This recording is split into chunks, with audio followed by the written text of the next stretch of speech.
Inversione di tendenza? Occorre essere prudenti nel valutare i buoni risultati raggiunti dal Fondo Pensione Solidarietà Veneto presentati nella sede di Confindustria Belluno Dolomiti.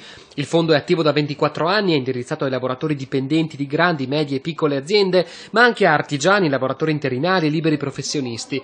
A fine 2013 gli iscritti erano quasi 47.000, in aumento del 2,5% rispetto all'anno precedente. La provincia di Belluno si distingue come l'area nella quale il rapporto tra iscritti e potenziali aderenti è il più alto, 10%, e per una crescita superiore alla media regionale, oltre il 3% per un totale di 4.800 aderenti. Anche i rendimenti conservano in tutti i comparti il segno più. Come valutare questi dati? Probabilmente i mercati finanziari vanno meglio rispetto al mercato del lavoro.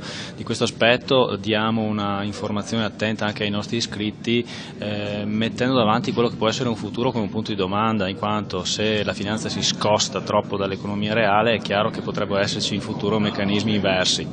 Per quanto riguarda invece i dati relativi alle adesioni, questi effettivamente vanno sottolineati in modo positivo, cioè 2.300 adesioni registrate quest'anno hanno colpito anche noi. A fare la parte delle leone in provincia di Belluno l'occhialeria, in particolare Luxottica. Occorre invece aumentare la conoscenza del fondo tra i lavoratori CocoCo e CocoPro. Ovviamente con queste persone è difficile fare assemblee, è difficile raggiungerli con momenti collettivi, quindi credo che un ruolo forte di informazione possa svolgerlo la stampa e i media, ma ci sono i nostri punti di consulenza in tutto il territorio, anche bellunese. Il vicepresidente del fondo Paolo Molinari ricorda anche il plafond da 11,5 milioni di euro attivato attraverso Finanziaria Internazionale con Veneto Banca, Banca Prealpi e Banca di Verona e dedicato alle aziende che investono in ricerca, sviluppo e internazionalizzazione. L'accordo con altri istituti radicati nel bellunese consentirebbe maggiori ricadute anche sulle imprese locali. Noi abbiamo bisogno che ci siano degli istituti anche bellunesi che entrino in contatto con Finanziaria Internazionale affinché questo tipo di percorso venga ulteriormente sviluppato. Ne beneficiano da un lato i lavoratori,